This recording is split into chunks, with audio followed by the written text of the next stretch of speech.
আমন্ত্রণ দুপুরের বাংলাদেশে। শুরুতেই জানিয়ে দেব শিরোনামগুলো। করোনা ও উপসর্গ নিয়ে কয়েক জেলায় আরও ১.৫ শতাধিক প্রাণহানি। ঢাকার বাইরে থেকে আসা রোগীর চাপ অব্যাহত, ক্রমেই নাজুক হচ্ছে সেবা। কঠোর লকডাউনেও ব্যক্তিগত গাড়ির চলাচল বেড়েছে, নানা কাজে বের হচ্ছেন মানুষ, আজও ঢাকা মুখে অনেকে। আমিনবাজারে আসলাম অটো রিক্সায়, তারপরে অটো রিক্সা আমাদের আমিনবাজারে নামে দেওয়ার পর এই দিক থেকে আমরা হেঁটে আসছি। আমাদের অফিসে তো বলছে যে যদি আসতে পারো তোমাদের চাকরি থাকবে না। সিলেট ৩ আসনের উপনির্বাচন স্থগিত করেছেন হাইকোর্ট। প্রচারণার শেষ দিনে এই নির্দেশনা এলো রিটের প্রেক্ষিতে। পাচারের সময় শাহজালাল বিমানবন্দর থেকে সৌদি রিয়াল সহ ৮টি দেশের বিপুল মুদ্রা জব্দ, একজনকে আটক করেছে এপিবিএন। উপজেলা আওয়ামী লীগের আহ্বায়ক কমিটি নিয়ে উত্তপ্ত কিশোরগঞ্জের পাকুন্দিয়া। লকডাউন ভেঙে প্রতিদিনই মিছিল সহ নানা কর্মসূচি। বোরোর বাম্পার ফলনের পরও বাড়ছে চালের দাম। খুচরা বিক্রেতা, পাইকার, মিল মালিক পরস্পরকে দোষারোপ। চট্টগ্রাম বন্দরে আবারও কন্টেইনার জট, পণ্য খালাস করছেন আমদানিকারকরা। স্টেক হোল্ডারদের চিঠি দিয়েছে কর্তৃপক্ষ।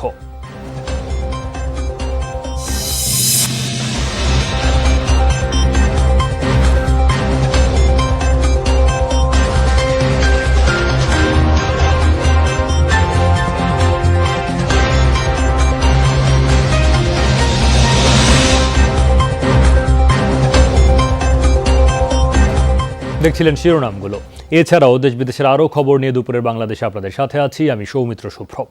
আপনারা সবাই ঘরে এবং ঘরের বাইরে সব জায়গায় কিছুক্ষণ পর পর হ্যান্ড স্যানিটাইজার দিয়ে হাত ভালোভাবে জীবাণুমুক্ত করে নেবেন।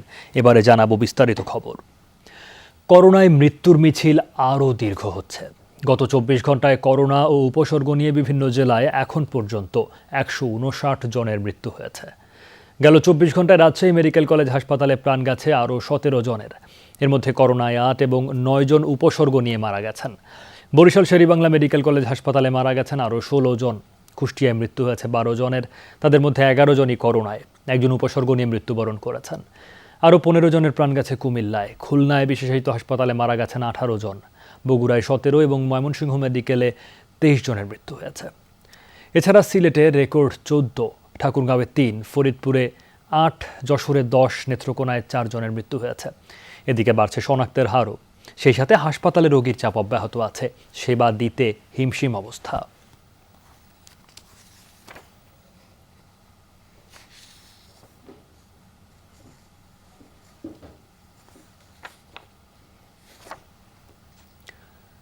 ময়মনসিংহ মেডিকেলে আছেন সহকর্মী হোসেন শাহিদ। শাহিদ যুক্ত হয়েছেন আমার সঙ্গে।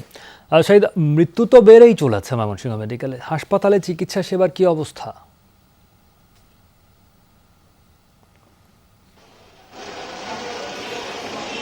আসলে হাসপাতালের চিকিৎসা সেবা যেটি হয়েছে ময়মনসিংহ মেডিকেল কলেজ হাসপাতালে এই মুহূর্তে ৪৭০ জন ভর্তি রয়েছেন, অর্থাৎ কোভিডের জন্য যে শয্যাগুলো রয়েছে তার চেয়ে অনেক বেশি রোগী কিন্তু এখানে এখন ভর্তি রয়েছেন এবং সে কারণে তাদের চিকিৎসক সংকট এবং সে থেকে শুরু করে অন্যান্য যে আনুষঙ্গিক যন্ত্রপাতিগুলো রয়েছে সেই বিষয়গুলো কিন্তু এখানে রয়েছে। তবে আমি আপনাকে একটি চিত্র দেখাতে চাই। আমি এই মুহূর্তে যে জায়গাটি ছবি আপনারা দেখছেন এটি আসলে ময়মনসিংহের বলা হচ্ছে যে করোনার একদম হটস্পট, যেখানে কোভিড পরীক্ষা করার জন্য মানুষ এখানে আসছেন। তো এখানে এমন ভিড় অবস্থা এবং প্রতিদিনই এই অবস্থা থাকে যে যদি কারো কোভিড নাও থাকে তিনি সন্দেহ করে যদি সেখানে পরীক্ষা করাতে এই জায়গাটিতে আসেন তাহলে এখানে অন্যান্য পজিটিভ রোগী যদি থেকে থাকেন সেখান থেকে তিনি আক্রান্ত হওয়ার কিন্তু অনেক সম্ভাবনা রয়েছে এবং সেদিকটি কিন্তু এখানে খুবইভাবে স্বাস্থ্যবিধির কথা যেটি বলা হচ্ছে বা এই যে পরীক্ষা করাতে এসে কোভিড না হলেও সন্দেহ করে পরীক্ষা করাতে এসেও কিন্তু অনেকেরই কোভিড হচ্ছে। ঠিক সেই জায়গাটি আমি আপনাকে দেখাচ্ছি যে এখানে এরকম ভিড়ের মধ্যে আসলে এই স্যাম্পলগুলো নেওয়া হচ্ছে। তো যারা সংশ্লিষ্ট রয়েছেন তারা বলছেন যে আসলে এই ধরনের যে কার্যক্রমগুলো হচ্ছে বা পরীক্ষা করাতে এসে আক্রান্ত হচ্ছে এটার সংখ্যা কিন্তু নেহায়েত কম নয়। অ্যালার্মিং। আপনাকে ধন্যবাদ হোসেন শাহিদ। রাজধানীর হাসপাতালগুলোতে ঢাকার বাইরে থেকে আসা রোগীর চাপ বাড়ছেই। বেশিরভাগ রোগীর অবস্থা সংকটজনক। তীব্র শ্বাসকষ্ট সহ নানা উপসর্গ নিয়ে আসছেন তারা। বেশিরভাগ হাসপাতালে সক্ষমতার চেয়ে বেশি রোগী ভর্তি থাকায় নতুন রোগী ভর্তি কঠিন হচ্ছে। আইসিইউ সংকট তো রয়েছেই। এদিকে চাপ বেড়েছে কোভিড পরীক্ষা করতে আসা মানুষের। বিভিন্ন বয়সের মানুষ সর্দি, কাশি, জ্বর সহ বিভিন্ন উপসর্গ নিয়ে হাসপাতালে এসেছেন করোনা পরীক্ষা করাতে। মানে জ্বর ছিল, হালকা জ্বর ঠান্ডা ছিল, ওটা ভালো হয়ে গেছে মঙ্গলবার থেকে, কিন্তু কোনো খাবারের কোনো স্মেল পাচ্ছি না। আমার ওয়াইফ এবং আমার বাচ্চা দুজনেই পজিটিভ, তো সেই হিসাবে আমি চিন্তা করছি যেহেতু একসাথে থাকছি আমার একটু টেস্ট করা দরকার। করোনা টেস্টের অবস্থা জানাবো, সহকর্মী তাজনুর ইসলাম আমার সঙ্গে যুক্ত আছেন। তাজনুর, আরটিপিসিআর ও অ্যান্টিজেন টেস্ট পর্যাপ্ত হচ্ছে কিনা? আপনি তো বেশ কয়েকটি হাসপাতাল ঘুরেছেন সকাল থেকে, টেস্টের সারি কেমন দেখলেন, মানুষের উপস্থিতি এবং সেই সঙ্গে টেস্টের হার এবং অন্যান্য সামগ্রিক চিত্র আপনার চোখে কেমন ধরা পড়ল?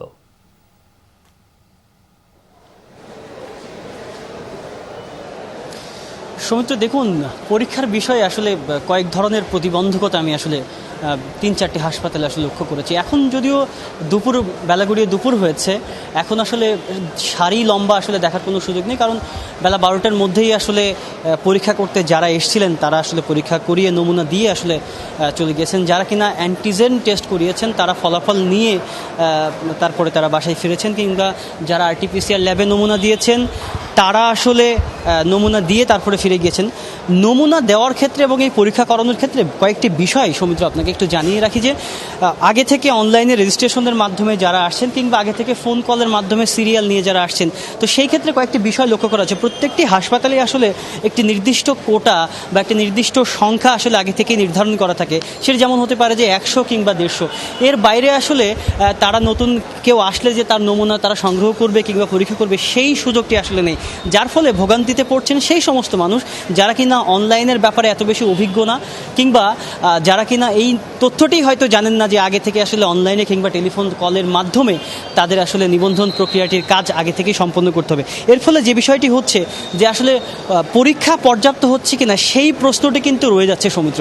কেননা যেই পরিমাণ রোগী বা যেই পরিমাণ মানুষ উপসর্গ নিয়ে হাসপাতালে আসছেন তাদের আসলে পরীক্ষাটা আসলে কতখানি পর্যাপ্ত হচ্ছে সেই তথ্যটি আসলে জানবার যেমন সুযোগ নেই, ঠিক একইভাবে আসলে কি পরিমাণ পরীক্ষা হলে আসলে কি পরিমাণ রোগী শনাক্ত হচ্ছে সেই তথ্যটিও জানবার একটা সুযোগ আসলে থাকছে না সৌমিত্র।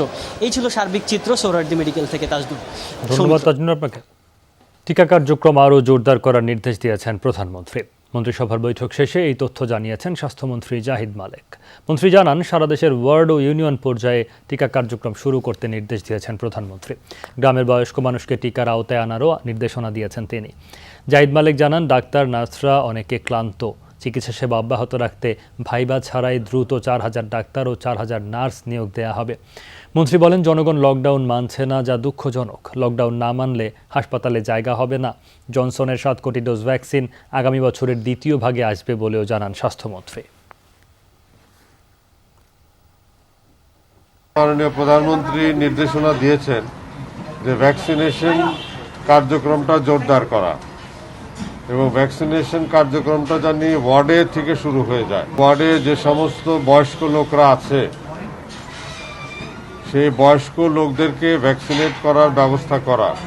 তাদের মধ্যে ভ্যাকসিন নেওয়ার একটা অনীহা আছে, তাদেরকে ভ্যাকসিনেট করার জন্য আমাদের চেষ্টা করে যেতে হবে। কঠোর লকডাউনের 4র্থ দিনে রাজধানীর সড়কে বেড়েছে মানুষ ও ব্যক্তিগত যানবাহনের চাপ। সকালে রাস্তায় মানুষ ও যানবাহনের চলাচল ছিল তুলনামূলক কম, কিন্তু বেলা গড়ানোর সাথে সাথে মানুষের চলাচল বেড়েছে। আর যারা বের হয়েছেন তাদের বেশিরভাগই অফিসিয়াল কাজে। তারা অফিসের গাড়ি, রিক্সা বা পায়ে হেঁটে যাচ্ছেন। সকাল থেকেই রাজধানীর প্রধান সড়কগুলোতে চেকপোস্ট বসিয়ে তৎপর আইনশৃঙ্খলা বাহিনী। যারা বের হয়েছেন চেকপোস্টে তাদের জিজ্ঞাসাবাদ করা হচ্ছে। যৌক্তিক কারণ দেখাতে না পারলে করা হচ্ছে জরিমানা। তবে প্রধান সড়কের তুলনায় অলিগলিতে মানুষের চলাচল বেশি, সেখানে বিধিনিষেধ কার্যকরে তৎপরতাও একদম কম।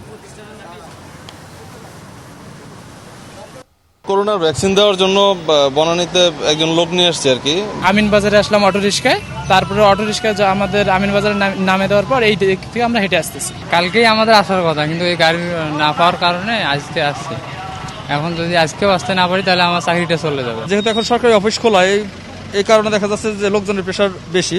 তারপরে আমরা প্রত্যেকটা গাড়িকে অথবা প্রত্যেকটা যে পায়ে হেঁটে যে লোকজন আসতেছে তাদেরকে আমরা জিজ্ঞাসাবাদের আওতায় আনতেছি। রাজধানীর কারওয়ান বাজার এলাকা থেকে যোগ দিচ্ছেন সহকর্মী নাজমুল সাইদ।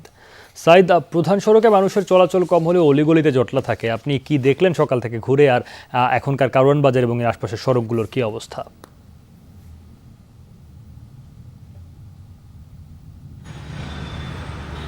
সৌমিত্র ঠিকই বলেছেন যে প্রধান সড়কের চেয়ে অলিগলিতে মানুষের উপস্থিতি অনেক বেশি। আপনি যদি কোনো গলিতে প্রবেশ করেন আপনার মনেই হবে না দেশে কঠোর লকডাউন চলছে। সেখানে আড্ডা চলে, বিভিন্ন ধরনের কার্যক্রম চলে। আমরা দেখেছি রাজধানীর বিভিন্ন এলাকাতে তেমন চিত্র। আমরা এখন রয়েছি কারওয়ান বাজারের। আপনি জানেন এটি নগরের ব্যস্ততম একটি জায়গা। আমরাও সকাল থেকে বিভিন্ন জায়গায় যেমন ঘুরেছি, এখানে আসার পরও দেখেছি যে এখানে অসংখ্য মানুষ বের হয়েছে, কাজে অকারণেও বের হয়েছে।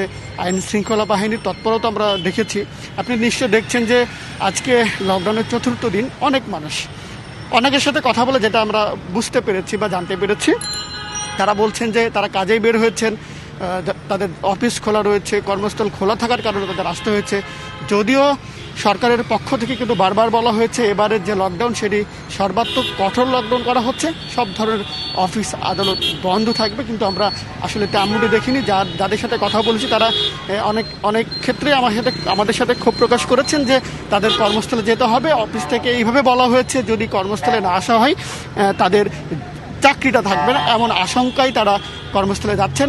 এছাড়া আপনি জানেন যে আর্থিক প্রতিষ্ঠানগুলো খোলা রয়েছে, সেই সব আর্থিক প্রতিষ্ঠানের যারা কর্মকর্তা রয়েছে তাদেরকেও বের হতে হয়েছে। যদিও বারবারই বলা হয়েছিল যে আর্থিক প্রতিষ্ঠানে যারা কর্মরত থাকবে তাদের নিজস্ব ব্যবস্থাপনায় পৌঁছে দেওয়া হবে, কিন্তু তেমনটি খুব বেশি চোখে পড়েনি। সৌমিত্র, আচ্ছা, ফলে তো দুর্ভোগও বেড়েছে। আপনাকে ধন্যবাদ নাজবুল সাইদ।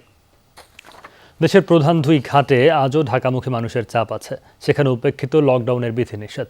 সকাল থেকেই দৌলতদিয়া পাটুরিয়া ঘাটে যাত্রীদের ভিড়। কেবল ফেরিতে জরুরি পরিষেবা দেওয়ার কথা থাকলেও পার হচ্ছে মানুষ, আছে ব্যক্তিগত গাড়িও। যাত্রী আর ব্যক্তিগত গাড়ির চাপ আছে বাংলাবাজার শিমুলিয়াতেও। ফেরির পাশাপাশি লঞ্চ, স্পিডবোটে করেও পদ্মা পাড়ি দিচ্ছেন অনেকে, মানা হচ্ছে না লকডাউনের বিধি। আমাদের অফিসে বলছে যে যদি ঢাকায় না আসতে পারো বা অফিসে না আসতে পারো তোমাদের চাকরি থাকবে না। এই জন্য আমাদের যত কষ্ট হোক আসতে হয়েছে। এখন তো আমরা ওই অফিসে না যাই তাহলে আমাদের চাকরি থাকবে না। আর অফিসে বলছে যে তোমরা 14 দিন লকডাউন ঠিক আছে, কিন্তু তোমরা অফিসে উপস্থিত থাকবে, এসে তোমাদের আমরা চেহারা দেখতেছি। এইরকম নদী পার হয়েছি, আমি এখন কোনো গাড়ি ঘোড়া পাচ্ছি না, কিভাবে যাব? তখন তারা বললো যে তুমি আসলে আসো, না আসলে 5 তারিখের পরে তোমার চাকরি থাকতেও পারে নাও পারে। সিলেট 3 আসনের উপনির্বাচন স্থগিত করেছেন হাইকোর্ট। আগামী 5 আগস্ট পর্যন্ত বন্ধ থাকবে ভোট গ্রহণ। সোমবার বিচারপতি ইনায়েতুর রহিমের ভার্চুয়াল হাইকোর্ট বেঞ্চ এই স্থগিতাদেশ দেন। এর আগে সুপ্রিম কোর্টের 6 আইনজীবী ও ওই আসনের 7 জন বাসিন্দা ভোট গ্রহণ স্থগিত চেয়ে রিট আবেদন করেন। এতে বলা হয় এই নির্বাচনে ভোট গ্রহণে সাংবিধানিক বাধ্যবাধকতার 90 দিন সময়সীমা শেষ হবে 7 আগস্ট। সুতরাং করোনা সংক্রমণের এই ভয়াবহ পরিস্থিতিতে 28 জুলাই সিলেট 3 আসনের উপনির্বাচন স্থগিত চান তারা। আদালত উভয় পক্ষের বক্তব্য শুনে 5 আগস্ট পর্যন্ত ভোট গ্রহণ স্থগিত করে। সম্প্রতি এই আসনের returning officer Israil Hossain corona আক্রান্ত হয়ে মারা যান। এর আগে গত 11 মার্চ সংসদ সদস্য মাহমুদুস সামাদ চৌধুরী করোনা আক্রান্ত হয়ে মারা গেলে আসনটি শূন্য ঘোষণা করে নির্বাচন কমিশন। সিলেট থেকে যোগ দিচ্ছেন সহকর্মী মাহবুবুর রহমান রিপন। নির্বাচন স্থগিত হলো, প্রার্থীদের সাথে আপনার কথা হয়েছে, তারা কি বলছেন?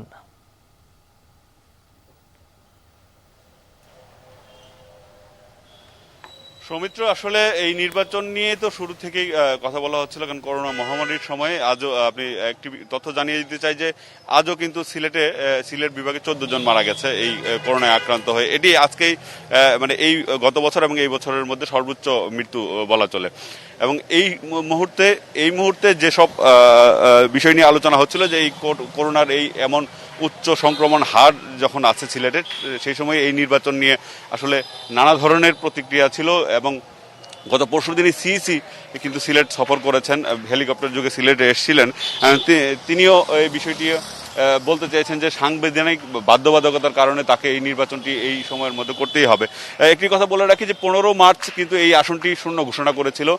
11 মার্চ যেহেতু এই আওয়ামী লীগের সংসদ সদস্য করোনায় আক্রান্ত হয়ে মারা যান, তারপর 15 মার্চ সেক্ষেত্রে যে অবস্থা ছিল যে জুন পর্যন্ত এর 3 মাসের মধ্যে নির্বাচন করার কথা ছিল। সিইসি তার নিজস্ব ক্ষমতা বলে সেটাকে আরও 90 দিন বাড়িয়েছিলেন। সেটা 90 দিন বাড়ানোর ক্ষেত্রে আগামী 6 সেপ্টেম্বর পর্যন্ত এর মেয়াদ রয়েছে এবং এ কারণে এর মধ্যেই তিনি তফসিল ঘোষণা করে 28 জুলাই নির্ধারণ করেছিলেন। এর মধ্যে আপনি যেটা বলছিলেন যে এর মধ্যেই নির্বাচনের যে রিটার্নিং কর্মকর্তা ইসরায়েল হোসেন তিনি করোনায় আক্রান্ত হন, সেই সাথে এই নির্বাচন অফিসের বেশ কয়েকজন করোনায় আক্রান্ত হন।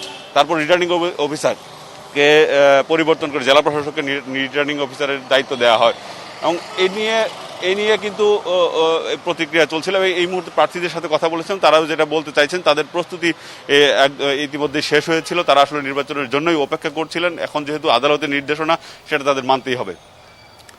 রিপন, ধন্যবাদ আপনাকে। মাহবুব রহমান রিপন বলছিলেন সিলেট থেকে। বিপুল বিদেশি মুদ্রা পাচারের সময় একজনকে আটক করেছে এপিবিএন। হযরত শাহজালাল আন্তর্জাতিক বিমানবন্দর থেকে তাকে আটক করা হয়। এপিবিএন জানায় জব্দ করা হয় প্রায় 2.5 কোটি টাকা মূল্যের মুদ্রা, যার অধিকাংশই সৌদি রিয়াল। আর কিছুক্ষণ সময় পেলেই দেশ থেকে পাচার হয়ে যেত এসব সৌদি রিয়াল। আছে 7 দেশের আরও বেশ কিছু মুদ্রা। গোপন সংবাদের ভিত্তিতে এসব মুদ্রা জব্দ করে বিমানবন্দর এপিবিএন। সৌদি রিয়াল সহ জব্দকৃত মুদ্রার মান বাংলাদেশি টাকায় 2.5 কোটিরও বেশি। গোপন সংবাদের ভিত্তিতে আমরা আগে থেকেই খেয়াল করছিলাম, যাত্রীকে খেয়াল করছিলাম, ফলো করছিলাম তাকে। পরবর্তীতে তিনি যখন আইনিস গেটে চলে যান, একদম ফাইনাল চেকিং যেটা, সেই চেকিংয়ের আগে আমরা তাকে থামাই, তাকে আটক করি। টার্কিশ এয়ারলাইন্সে ঢাকা থেকে মিশর যাচ্ছিলেন মুদ্রা পাচারকারী জাহাঙ্গীর গাজী। পাচারে নানা কৌশলের আশ্রয় নিয়েছেন তিনি। ট্রলিতে বহনকারী 10টি নতুন শার্টের শক্ত কাগজের ভাজে ভাজে এসব মুদ্রা রেখেছিলেন, কিছু ছিল নিজের শরীরের সঙ্গেও। 10-12টি নতুন শার্ট উনি নিয়ে যাচ্ছেন এবং এই শার্টের যে কাগজের যে প্যাকিংটা, সেই প্যাকিংয়ের ভিতরেই কিন্তু এই মুদ্রাগুলো উনি লুকিয়ে নিয়ে যাওয়ার চেষ্টা করছিলেন, পাচার করার চেষ্টা করছিলেন। এর আগেও আমরা এ ধরনের অপারেশন করেছি। 2 কোটি টাকার উপরেও আমরা বিভিন্ন অপারেশন, এভাবে অর্থ পাচারের অপারেশন করেছি, মামলা হয়েছে। হরহামেশা হচ্ছে সেটা আমি বলবো না, চেষ্টা করলে সেটা তারা ধরাও পড়তেছে। এপিবিএন জানায় এই ঘটনায় মানি লন্ডারিং আইনে মামলার পাশাপাশি মুদ্রা পাচারের বিরুদ্ধে আরও শক্ত অবস্থানে থাকবেন তারা। বিমানবন্দর এপিবিএনের দায়িত্বশীল কর্মকর্তারা বলছেন, আটক জাহাঙ্গীর গাজী রাজধানীর পল্টন এলাকায় ভালো ব্যবসা করতেন। গত 2 বছর হলো দুবাই সহ পৃথিবীর অন্যান্য দেশে ঘন ঘন যাতায়াত করছেন তিনি। ধারণা করা হচ্ছে এ সময়ের মধ্যে আন্তর্জাতিক মুদ্রা পাচারকারী কোনো চক্রের সঙ্গে জড়িয়ে পড়েছেন তিনি। শরীফুল ইসলাম খান, যমুনা নিউজ, ঢাকা। সাংবাদিকদের সঙ্গে কথা বলছেন জনপ্রশাসন প্রতিমন্ত্রী ফরহাদ হোসেন। আমরা সরাসরি যাচ্ছি। যে আমাদের অবশ্যই এই যে বিধিনিষেধটা, কঠোর বিধিনিষেধের কোনো বিকল্প নেই বর্তমানে, কারণ করোনা যেভাবে ছড়িয়ে গেছে সে বিষয়টি কিন্তু আজকে ক্যাবিনেটে আলোচনা হয়েছে। তো সেক্ষেত্রে অবশ্যই যারা যদি কেউ আইন আমাদের এই বিধিনিষেধের আওতার মধ্যে যেগুলো আছে সেগুলো যদি কেউ খুলে থাকে, সেটা আমরা করছি, সেটা পর্যবেক্ষণ করছি যে কারা খুলছে, এবং সেটা যদি কেউ খুলে থাকে, এরকম যদি ফাইন্ডিংস পাওয়া যায়, তাদের বিরুদ্ধে আইনানুগ ব্যবস্থা নেওয়া হবে। সেক্ষেত্রে কি আপনারা মাঠ প্রশাসনকে? অবশ্যই মাঠ প্রশাসনকে আমরা নির্দেশনা দিচ্ছি। হ্যাঁ, ওইটাই। অবশ্যই তারা ওই যে সংক্রামক রোগ প্রতিরোধ আইন অনুযায়ী তারা কিন্তু ব্যবস্থা নিতে পারবে। স্বাস্থ্যমন্ত্রী বলছেন যে ব্যবস্থা হচ্ছে, অনেক কিছু হচ্ছে, কিন্তু আমাদের কাছে এখন তথ্য আসছে, আপনারা যেটা বললেন, গতকালকেও কিছু আসছে যে এটা, কারণ ওই রাস্তায় যখন মানুষজন নামছে তখন তারা বলছে যে আমার চাকরিতে যেতে হচ্ছে, ওখান থেকে বলা হচ্ছে এই কথাটা। তো আমরা আসলে কথাটা সত্যতা যাচাই করার চেষ্টা করছি, এবং তারা যে সমস্ত নামগুলো বলছে সেগুলো আমরা চেক করার চেষ্টা করছি যে এরকম কেউ আছে কিনা, কেউ বেসরকারি। প্রধানমন্ত্রী স্পেশাল কোনো নির্দেশনা দিয়েছেন কিনা লকডাউনে আরো কঠোর হওয়ার বিষয়ে বা না? এটা এখন যে পরিস্থিতি ছড়িয়ে গেছে এই বিষয় নিয়ে আলোচনা হয়েছে, এবং এটা তো অ্যাকচুয়ালি তো কঠিনভাবেই তো আমরা প্রজ্ঞাপন জারি করেছি। তো সেটা যাতে সুন্দর করে বাস্তবায়ন করা যায়, কারণ এই ব্রেকটা খুব দরকার। স্বাস্থ্যমন্ত্রী মহোদয় বলেছেন যে আমাদের এই সংক্রমণ কমানোর জন্য একটা ব্রেক প্রয়োজন, এবং ব্রেকটার জন্য এইটাই হচ্ছে উপযুক্ত আমাদের কৌশল, সেটা হচ্ছে আপনার এই স্বাস্থ্যবিধি যেটা আছে বিধিনিষেধটা। তো সেক্ষেত্রে এটা যাতে করে কার্যকরীভাবে হয় এই কয়দিন, এবং সেটা 5ই আগস্ট পর্যন্ত কার্যকরীভাবে করার একটা নির্দেশনা আছে। আপনি কিন্তু আপনার নির্বাচনী কথা বলছিলেন জনপ্রশাসন প্রতিমন্ত্রী ফরহাদ হোসেন। আমরা সরাসরি শুনছিলাম। উপজেলা আওয়ামী লীগের আহ্বায়ক কমিটি গঠন নিয়ে কদিন ধরে উত্তপ্ত কিশোরগঞ্জের পাকুন্দিয়ার রাজনীতি। লকডাউন ভেঙে চলছে বিক্ষোভ মিছিল, মানববন্ধন সহ নানা কর্মসূচি। বিক্ষুব্ধ নেতাকর্মীদের অভিযোগ, জেলা কমিটি বিতর্কিত একজনকে আহ্বায়ক করেছে। যদিও জেলা কমিটির জ্যেষ্ঠ নেতাদের দাবি, গঠনতন্ত্র মেনেই এসব সিদ্ধান্ত নেওয়া হয়েছে। সারা দেশে কঠোর লকডাউন। এরই মাঝে কিশোরগঞ্জের পাকুন্দিয়ায় আওয়ামী লীগ ও সহযোগী সংগঠনের নেতাকর্মীদের বিক্ষোভ মিছিল। বৃহস্পতিবার উপজেলা আওয়ামী লীগের 1 সদস্য বিশিষ্ট আহ্বায়ক কমিটি ঘোষণার পর থেকেই উত্তপ্ত পাকুন্দিয়া। বিক্ষুব্ধ নেতাকর্মীদের অভিযোগ, নতুন আহ্বায়ক সাবেক সংসদ সদস্য অ্যাডভোকেট সোহরাবউদ্দিন জামাত শিবিরের পৃষ্ঠপোষক এবং যুদ্ধাপরাধের অভিযোগে অভিযুক্ত। এমপি থাকা অবস্থায় জামাত বিএনপিকে পুনর্বাসন করেছেন এবং তার বিরুদ্ধে যুদ্ধ অপরাধী মামলা ছিল। বিনা কারণে আওয়ামী লীগের নেতা কর্মীদের উপরে সে এত অন্যায় জুলুম অত্যাচার করেছে মামলা মোকদ্দমা দিয়ে, যেটা এই পাকুন্দিয়া উপজেলার আওয়ামী লীগ সহ অঙ্গ সংগঠনের কোনো নেতৃবৃন্দ আমরা এটা মেনে নেব না। পাকুন্দিয়ায় এর আগের আহ্বায়ক কমিটি হয় 2000 সালে। সেটির 31 সদস্য বিভিন্ন সময় মারা যান। এছাড়া 2013 সালে পদত্যাগ করেন আহ্বায়ক। এমন অবস্থায় স্থানীয় এমপি নূর মোহাম্মদের পৃষ্ঠপোষকতায় চলতি মাসে সম্মেলনের মাধ্যমে 7 ইউনিয়নে কমিটি গঠন করা হয়। তবে সম্প্রতি জেলা কমিটির সুপারিশে এসব ইউনিয়ন কমিটি বিলুপ্ত ঘোষণা করা হয়। পরে উপজেলা আওয়ামী লীগের 1 সদস্য বিশিষ্ট কমিটি ঘোষণা করে জেলা কমিটি। অ্যাডভোকেট সোহরাবউদ্দিনকে আহ্বায়ক করে চাপিয়ে দেওয়া হয়েছে। আমাদের এখানকার মাননীয় সাংসদ নূর মোহাম্মদ সাহেবকে অবগত করে নাই, থানা আওয়ামী লীগের কারোর সাথে পরামর্শ করে নাই। যে পর্যন্ত তাকে এই আহ্বায়ক থেকে অব্যাহতি না দেওয়া হবে সেই পর্যন্ত আমাদের আন্দোলন চলবে ইনশাআল্লাহ। এ বিষয়ে কথা বলতে রাজি হননি অ্যাডভোকেট সোহরাবউদ্দিন। জেলা আওয়ামী লীগের জ্যেষ্ঠ নেতাদের দাবি, গঠনতন্ত্র মেনেই এসেছে সিদ্ধান্ত। সাংগঠনিক শূন্যতা পূরণ করার জন্য কিশোরগঞ্জ জেলা আওয়ামী লীগের কার্যকরী কমিটি বসে সেখানে একটি আহ্বায়ক কমিটি নির্বাচিত করেছে। আহ্বায়ক কমিটির মাধ্যমে পরবর্তী সাংগঠনিক কার্যক্রম চলবে। এমন অবস্থায় কেন্দ্রের হস্তক্ষেপ চায় পাকুন্দিয়া উপজেলা আওয়ামী লীগ ও সহযোগী সংগঠনের বিক্ষুব্ধ নেতাকর্মীরা। জাহিদ হাসান, যমুনা নিউজ। যে কোনো অজুহাতে চালের দাম বৃদ্ধি যেন নিয়মিত ঘটনা। বোরোর বাম্পার ফলনের সুফল তো নেই, বরং কিছুদিন পরপরই বাড়ছে দাম। এজন্য খুচরা বিক্রেতা, পাইকারি ব্যবসায়ী আর মিল মালিকরা একে অপরের উপর দায় চাপাচ্ছেন। বাজার নিয়ন্ত্রণে মাঠ পর্যায়ে নেই দৃশ্যমান তদারকি। এমন পরিস্থিতিতে চালের দাম বৃদ্ধিতে বিচলিত সীমিত আয়ের মানুষেরা। করোনাকালে একদিকে মানুষের জীবনযাত্রার ব্যয় বেড়েছে, অন্যদিকে আয় কমেছে। এতে বেশ বিপাকে পড়েছেন স্বল্প আয়ের মানুষ। পাশাপাশি করোনাকালে যে পণ্যের দাম স্বল্প আয়ের মানুষকে সবচেয়ে বেশি বেকায়দায় ফেলেছে তা হলো চাল। চলতি বোরোর ফলন অনেক ভালো হলেও দাম কমেনি, বরং দফায় দফায় দাম বাড়ছে। চলতি সপ্তাহে আরেক দফা দামের উত্তাপ দেখা দিল চালের বাজারে।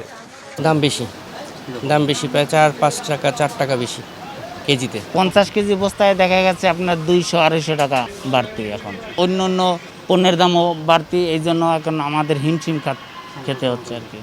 রাজধানীর খুচরা বাজারে প্রতি কেজি মিনিকেট চাল বিক্রি হচ্ছে 62 থেকে 64 টাকায়, যা 1 মাস আগে 60 টাকায় বিক্রি হয়েছিল। কেজিতে 3 থেকে 4 টাকা বেড়ে বিআর 28 মিলছে 52 থেকে 54 টাকায়। আর স্বর্ণা জাতের মোটা চালের দাম 1 মাসের মধ্যে বেড়েছে 2 থেকে 3 টাকা। দাম বৃদ্ধির জন্য মিল মালিকদের কারসাজিকেই দুষছেন খুচরা ও পাইকারি বিক্রেতারা।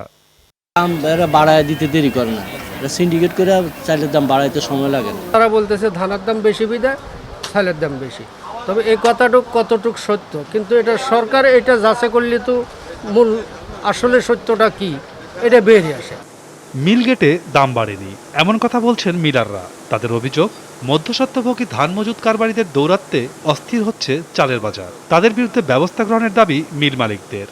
আমাদের ধারণা যে তৃতীয় পক্ষের কাছে ধানটা কিছুটা স্টক হয়ে গেছে। সরকার যদি কোনো ব্যবস্থা নেয়, তৃতীয় পক্ষের কাছে ধান থাকতে পারবে না, তাহলে আমার মনে হয় ধানের বাজারটা কমে যাবে। অন্য বছর এই সময় ধানের দাম প্রায় 100 থেকে 150 টাকা কম ছিল, এখন সেই তুলনায় ধানের দাম বেশি।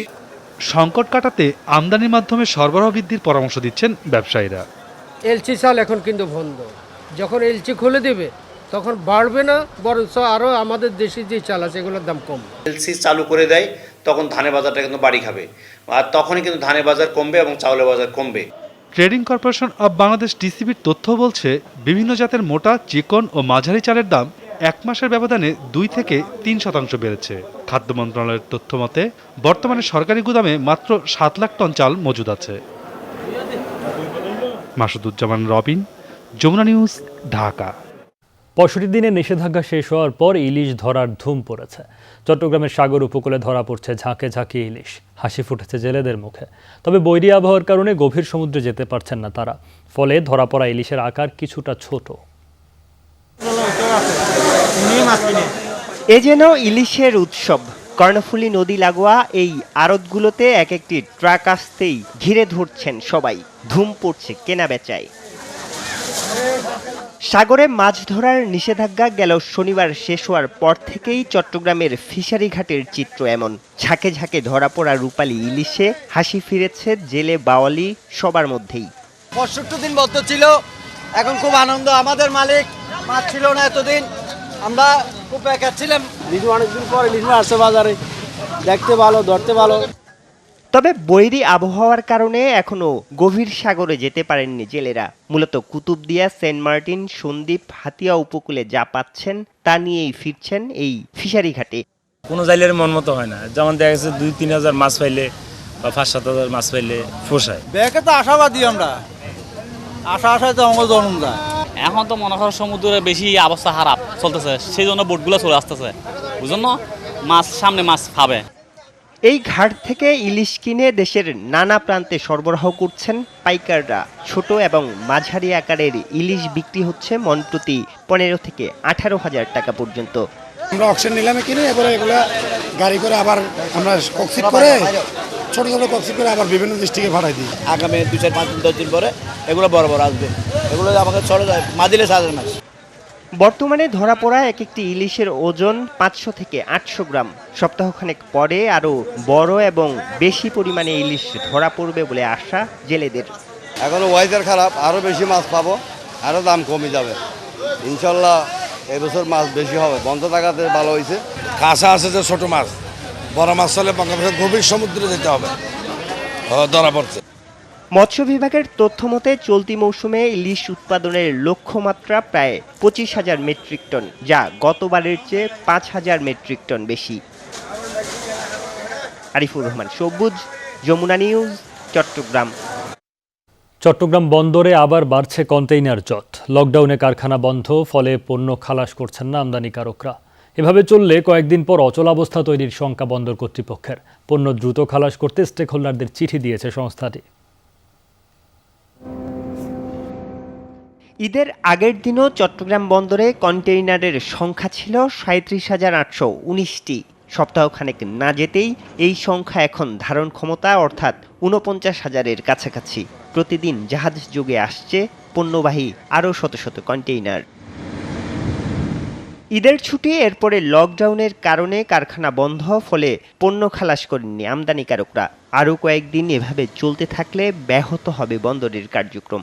এ অবস্থায় দ্রুত পণ্য ডেলিভারি নিতে স্টেক হোল্ডারদের চিঠি দিয়েছে কর্তৃপক্ষ। আমরা বিজিএমইএ, বিকেএমইএ সহ সকল আমদানিকারকদেরকে আমরা আহ্বান জানিয়েছি তাদের কন্টেইনার দ্রুত ডেলিভারি নেওয়ার ব্যাপারে। এছাড়াও একটা সুখবর হচ্ছে, আজকে জাতীয় রাজস্ব বোর্ড থেকে আমরা একটা পারমিশন পেয়েছি আমদানিকৃত সকল কন্টেইনার অবডকে নিয়ে ডেলিভারি দেওয়ার ব্যাপারে। লকডাউনের কারণে কারখানা বন্ধ থাকায় এমন পরিস্থিতির উদ্ভব হয়েছে বলছেন ব্যবসায়ীরা।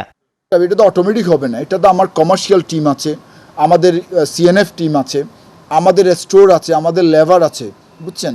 এখন এগুলি যদি ফ্যাক্টরিতে যেতে না পারে, কারখানায় যেতে, তাহলে ওরা কেমনি এই কাজগুলি করবে। উদ্ভূত পরিস্থিতিতে বন্দর দিয়ে আমদানি হওয়া কন্টেইনার ডিপোতে নিয়ে খালাসের অনুমতি দিলেও তাতে পরিস্থিতি আরও জটিল হবে বলছেন ব্যবসায়ীরা। পোর্ট থেকে ডেলিভারি হোক আর আইসিডি থেকে ডেলিভারি হোক, ডেলিভারি আমাদের করাতেই হবে। ডেলিভারি যদি না হয় 1 সপ্তাহ যাওয়ার পর আইসিডি যেগুলো আছে, প্রাইভেট আইসিডি 19টা আইসিডি, ওগুলো ফুলফিল হয়ে যাবে। এরপরে যে পরিস্থিতির সৃষ্টি হবে ওটার মন্তব্য আসলে আমার দ্বারা করা সম্ভব হবে। স্বাভাবিক সময়ে চট্টগ্রাম বন্দরে দিনে 3 থেকে 3,500 কন্টেইনার খালাস হয়, যার 30%ই পোশাক শিল্পের কাঁচামাল। আরিফুর রহমান সবুজ, যমুনা নিউজ, চট্টগ্রাম। গণবিক্ষোভের জেরে তিউনিশিয়ার পার্লামেন্ট বিলুপ্ত ঘোষণা করলেন প্রেসিডেন্ট কায়েস সাইদ। বরখাস্ত করেছেন প্রধানমন্ত্রী হিশাম মেশিশিকে।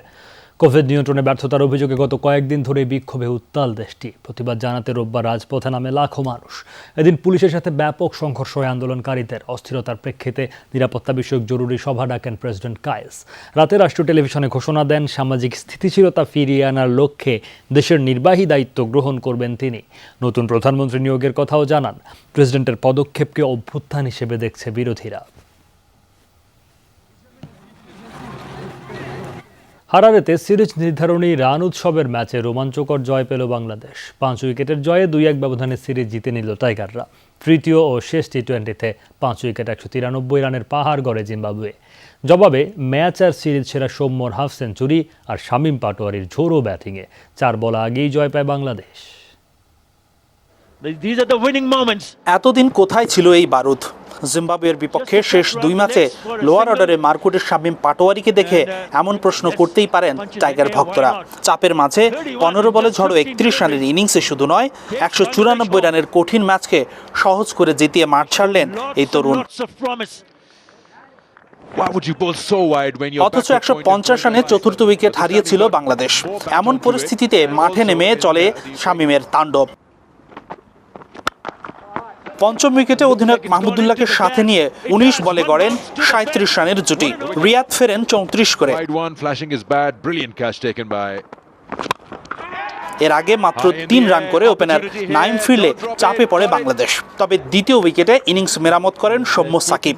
32 বলে এই জুটি স্কোর বোর্ডে যোগ করেন 50 রান। তবে ক্যারিয়ারের পঞ্চম 50 তুলে নেন সৌম্য। শেষ পর্যন্ত ম্যাচ ও সিরিজ সেরা এই বাঁহাতি করেন 68। তবে দিনের শুরুটা ছিল স্বাগতিক জিম্বাবুয়ের। ম্যাচের শুরু থেকেই চড়াও হয় জিম্বাবুয়ের 2 ওপেনার মারুমানি ও মেদভেরে। পাওয়ার প্লেতেই আসে 63 রান। 27 করা মারুমানিকে ফিরিয়ে সাইফুদ্দিন দেন প্রথম ব্রেক থ্রো। তবে রানের গতি তাতে কমেনি। দ্বিতীয় উইকেটে মাদভেরে আর চাকাভা চালান তাণ্ডব। টানা দ্বিতীয় ম্যাচে 50 তুলে নেন মাদভেরে। 54 করা মাদভেরেকে ফেরান সাকিব। শেষ পর্যন্ত বার্লের ঝড়ো 31 রানের ইনিংসে 5 উইকেটে 193 রান করে জিম্বাবুয়ে। তবে সেই রান পাহাড় টপকে চতুর্থ টি-20 সিরিজ জিতে নেয় টাইগাররা। জিম্বাবুয়ের বিপক্ষে বাংলাদেশ দলের এই চেসটি ছিল হারারের মাঠের সর্বোচ্চ রান তাড়া করে জয়ের নতুন রেকর্ড। তবে এই ম্যাচে বাংলাদেশের প্রাপ্তি কিন্তু আরেকটি, তা হলো শামীম পাটোয়ারি। লোয়ার অর্ডারে শামীম এই ফর্মটা ধরে রাখতে পারলে বাংলাদেশ দলের অনেকটা দুশ্চিন্তা কমে যাবে, তা হলফ করেই বলা যায়। Hasinur Rahman, Jamuna sports, Harare, Zimbabwe. ব্যক্তিগত সাফল্যের আনন্দ থাকলেও দলের জয়ে অবদান রাখতে পারায় সবচেয়ে খুশি ম্যাচ ও সিরিজ সেরা সৌম্য সরকার। বড় লক্ষ্য তাড়া করতে নেমে খারাপ বলের জন্য অপেক্ষা করার পরিকল্পনা ছিল, জানিয়েছেন সৌম্য। অন্যদিকে অভিষেক সিরিজে দারুণ পারফর্ম করা শামীম পাটোয়ারিও খুশি জয়ীর কাতারে নাম লেখাতে পেরে। দরজায় কড়া নাড়ছে টি-20 বিশ্বকাপ। এর আগে বাংলাদেশ দলের টার্গেট সেরা কম্বিনেশন খুঁজে বের করা। কিন্তু জিম্বাবুয়ে সিরিজে ইনজুরির কারণে তামিম ইকবাল এবং লিটন দাসকে পায়নি বাংলাদেশ। সেই সাথে মুশফিকুর রহিমও ছিলেন অনুপস্থিত। এমন পরিস্থিতিতে নতুন এবং বিকল্প যারা আছেন তাদের জন্য বড় মঞ্চ ছিল নিজেদের প্রমাণের, এবং সুযোগটা বেশ ভালোভাবেই লুফে নিয়েছেন সিরিজ সেরা হওয়া সৌম্য সরকার। ভালো খেলেছে, এটা সব থেকে বড় কথা। আর হচ্ছে পজিশন নিয়ে এরকম চিন্তা করি না। আমি চিন্তা করেছিলাম যে নিজের বেস্টটা দিতে, যখন সুযোগ পাবো নিজের বেস্টটা দিতে পারলে এটা আমার জন্য খুব ভালো হবে। এমন সময় বাংলাদেশ দলের ইনিংস মেরামতের দায়িত্ব কাঁধে তুলে নেন সৌম্য। সাকিবকে নিয়ে 50 রানের জুটি গড়ার পর মাহমুদুল্লাহ রিয়াদের সাথে তৃতীয় উইকেটে 35 বলে 63 রানের স্কোর বোর্ডে যোগ করেন সাতক্ষীরার ওই ক্রিকেটার। কি পরিকল্পনা নিয়ে ব্যাটিং করেছিলেন চাপের মুহূর্তে? নতুন বলটা একটু আস্তে জোরে বা একটু নিচে উপরে হচ্ছিল, সো তখন চিন্তা করছিলাম যে না, এখন জোরাজুরি না করে সময় আসবে, ওই সময়টার জন্য ওয়েট করি যে একটা বড় ওভার আসলে তখন আবার মোমেন্টামটা আমাদের দিকে আসবে। জিম্বাবুয়ের সাথে অঘোষিত ফাইনালে বাংলাদেশ দলের জয়ের নায়ক সৌম্য সরকার। তবে দুর্দান্ত ফিনিশিং এর জন্য স্পটলাইটের দ্বিতীয় জায়গাটা শামীম পাটোয়ারির। শনিবার দ্বিতীয় ম্যাচ শেষ করতে না পারার আক্ষেপের কথা বলেছিলেন চাঁদপুরের এই ক্রিকেটার। শেষ ম্যাচে আর সেই ভুল করেননি, কথা রেখেছেন। জয়ী হয়ে বীর বেশে মাঠ ছেড়েছেন শামীম। প্রথমত আল্লাহর রহমতে অনেক ভালো লাগতেছে যে আমার গত ম্যাচটা আমি ফিনিশ করতে পারি নাই। আমার মধ্যে একটা ক্ষুধা ছিল যে আমি যদি নেক্সট ম্যাচ সুযোগ পাই, সো আমার টার্গেট থাকবে আমি ফিনিশ করা। সো আমি ফিনিশ করতে পেরেছি। জাতীয় দলের অভিষেক সিরিজের স্বপ্নের শুরু পেয়েছেন শামীম পাটোয়ারি। তবে সুযোগ পেলে তার ধারাবাহিকতা অস্ট্রেলিয়া সহ পরবর্তী সিরিজগুলোতে দেখাতে চান মারকুটেই batsman. Hasinur Rahman, Jamuna sports, Harare, Zimbabwe. অবশেষে চূড়ান্ত হলো স্থগিত হওয়া ইন্ডিয়ান প্রিমিয়ার লিগ IPL-এর অসমাপ্ত অংশের সময়সূচি। আগামী 19 সেপ্টেম্বর শুরু হবে এই ফ্র্যাঞ্চাইজি লিগের বাকি ম্যাচগুলো। রোববার আনুষ্ঠানিক বিবৃতিতে বিষয়টি নিশ্চিত করেছে ভারতীয় ক্রিকেট বোর্ড। টুর্নামেন্টের ফাইনাল অনুষ্ঠিত হবে 15 অক্টোবর। ম্যাচগুলো হবে সংযুক্ত আরব আমিরাতের 3 ভেন্যু, দুবাই, আবুধাবি ও শারজায়, যেখানে প্রথম কোয়ালিফায়ার ও ফাইনাল সহ মোট 13টি ম্যাচ হবে দুবাই আন্তর্জাতিক স্টেডিয়ামে। দ্বিতীয় কোয়ালিফায়ার ও এলিমিনেটরের ম্যাচ সহ শারজাতে হবে 10টি ম্যাচ, আর বাকি 8 ম্যাচ হবে আবুধাবি স্টেডিয়ামে। খেলাগুলো হবে বাংলাদেশ সময় বিকেল 4টা ও রাত 8টায়। 19 সেপ্টেম্বর প্রথম ম্যাচে মুখোমুখি হবে চেন্নাই সুপার কিংস ও মুম্বাই ইন্ডিয়ান্স। এর আগে করোনা ভাইরাসের প্রাদুর্ভাবের কারণে মাঝপথে স্থগিত হয়ে যায় আইপিএলের 14তম আসরটি। অলিম্পিকের তৃতীয় দিনে চলছে বেশ কিছু ইভেন্টের স্বর্ণের লড়াই, আর এরই মধ্যে নিষ্পত্তি হয়েছে সাঁতার, স্কেটবোর্ডিং সহ কিছু ডিসিপ্লিনের লড়াই, যেখানে মাত্র 13 বছর বয়সে স্বর্ণ জিতে চমক দেখিয়েছেন জাপানের মোমেজি নিশিয়া। অলিম্পিকে প্রথমবারের মতো যুক্ত হওয়া স্কেটবোর্ডিং ইভেন্টে এই কীর্তি গড়েন তিনি। নারী স্ট্রিট ফাইনালে 15.26 পয়েন্ট তুলে স্বর্ণ জিতে নেন তিনি। 14.64 পয়েন্ট নিয়ে রৌপ্য পেয়েছেন ব্রাজিলের 13 বছর বয়সী অ্যাথলেট রাইসা লিলেও। আসলে ব্রিটেনকে প্রথম স্বর্ণ এনে দিয়েছেন সাঁতারু অ্যাডাম পিটি। ধরে রাখলেন অলিম্পিকে 100 মিটার ব্রেস্ট স্ট্রোকে শ্রেষ্ঠত্বের মুকুট। ফাইনালে 57.37 সেকেন্ড সময় নিয়ে স্বর্ণ জেতেন তিনি। 58 সেকেন্ড সময় নিয়ে রৌপ্য জিতেছেন ডাচ সাঁতারু আর্নো কামেনগো। 2016 রিও অলিম্পিকের এই ইভেন্টেও স্বর্ণ জিতেছিলেন ব্রিটিশ সাঁতারু অ্যাডাম পিটি। এবার স্বর্ণ জিতে গড়েছেন নতুন রেকর্ড। প্রথম ব্রিটিশ হিসেবে অলিম্পিকের কোনো ইভেন্টে শ্রেষ্ঠত্ব ধরে রাখার কীর্তি গড়লেন তিনি।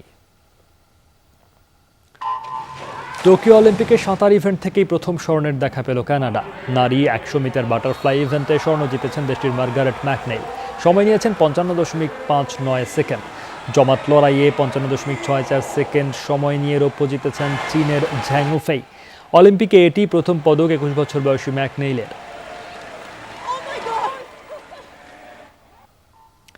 এদিকে নারী 400 মিটার ফ্রি স্টাইলে যুক্তরাষ্ট্রকে হতাশ করেছেন কেটি লেডেকি। হারিয়েছেন এই ইভেন্টে নিজের শ্রেষ্ঠত্ব। ফাইনালে 3 মিনিট 57.36 সেকেন্ড সময় নিয়ে জিতেছেন রৌপ্য পদক। স্বর্ণ জিতেছেন অস্ট্রেলিয়ার আরিয়ান টিটমাস। 2016 রিও অলিম্পিকে 400 মিটার ফ্রি স্টাইলে রেকর্ড গড়ে স্বর্ণ জিতেছিলেন কেটি লেডেকি। পদক তালিকার সবশেষ খবর জেনে নেওয়া যাক। 6টি স্বর্ণ, 3টি রৌপ্য, 6টি ব্রোঞ্জ সহ মোট 15টি পদক নিয়ে তালিকার শীর্ষে চীন। 6টি স্বর্ণ, 3টি রৌপ্য, 4টি ব্রোঞ্জ সহ মোট 13টি পদক জিতে তালিকার দ্বিতীয় অবস্থানে উঠে এসেছে যুক্তরাষ্ট্র। আর 6টি স্বর্ণ, 1টি করে রৌপ্য ও ব্রোঞ্জ জিতে 3 নম্বরে স্বাগতিক জাপান। 2টি স্বর্ণ সহ 5টি পদক জিতে তালিকার 4 নম্বরে উঠে এসেছে ব্রিটেন। ফুটবল, ক্রিকেট থেকে শুরু করে অনেক খেলাতেই পারিশ্রমিক হিসেবে থাকে নির্দিষ্ট অঙ্কের বেতন। কখনো কখনো খেলোয়াড়দের 1 সপ্তাহের আয় 1 কোটি টাকা। কিন্তু অলিম্পিকের অ্যাথলেটদের নেই তেমন কোনো নির্দিষ্ট অর্থ। খেলোয়াড়রা যে দেশের হয়ে অলিম্পিকে অংশ নেয় সে দেশের উপর নির্ভর করে তাদের আয়। করোনা আতঙ্ক এবং নানা তর্ক বিতর্ক নিয়ে জাপানে শুরু হয়েছে the greatest show on earth Tokyo অলিম্পিকের এবারের আসর। প্রতিযোগিতায় যারা অংশগ্রহণ করে তাদের প্রত্যেকের লক্ষ্য একটাই, যে কোনো মূল্যে জিততে হবে পদক। তবে কখনো কি প্রশ্ন জেগেছে অলিম্পিকে অংশ নেওয়া অ্যাথলেটদের আয় কত? অলিম্পিকে অংশ নেওয়ার জন্য অ্যাথলেটদের নেই কোনো নির্দিষ্ট বেতন। যে দেশের হয়ে খেলোয়াড়রা অলিম্পিকে অংশগ্রহণ করেন সেই দেশের সরকারের ওপর নির্ভর করে তাদের আয়। এছাড়া বিভিন্ন দেশ অ্যাথলেটদের জন্য আর্থিক পুরস্কার ঘোষণা করে থাকে। পদক জিততে পারলে মেলে কারি কারি টাকা, চাকরি, আরও কত কি।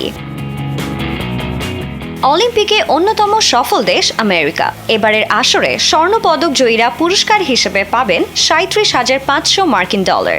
এছাড়া রৌপ্য জয়ীরা পাচ্ছেন 22,500 মার্কিন ডলার এবং ব্রোঞ্জ জয়ীরা পাচ্ছেন 15,000 মার্কিন ডলার।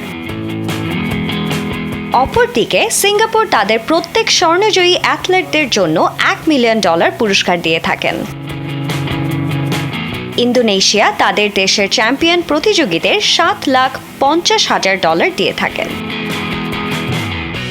এদিকে ভারতের প্রত্যেক অংশগ্রহণকারী অ্যাথলেটকে দেয়া হবে 1 লাখ রুপি।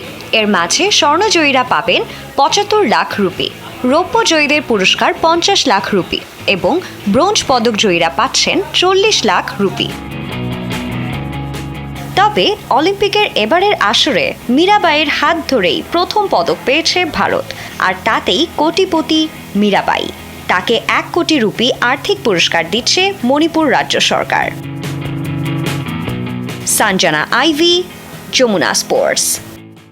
দুপুরে বাংলাদেশের প্রথম ঘন্টা থেকে বিদায় নিচ্ছি। পরের ঘন্টার খবর নিয়ে ফিরবেন সহকর্মী শাওন দত্ত। যাবার আগে মনে করিয়ে দিই, আপনারা সবাই ঘরে এবং ঘরের বাইরে সব জায়গায় কিছুক্ষণ পর পর হ্যান্ড স্যানিটাইজার বা অন্য কোনো জীবাণুনাশক দিয়ে হাত ভালোভাবে জীবাণুমুক্ত করে নেবেন। সঙ্গেই থাকুন।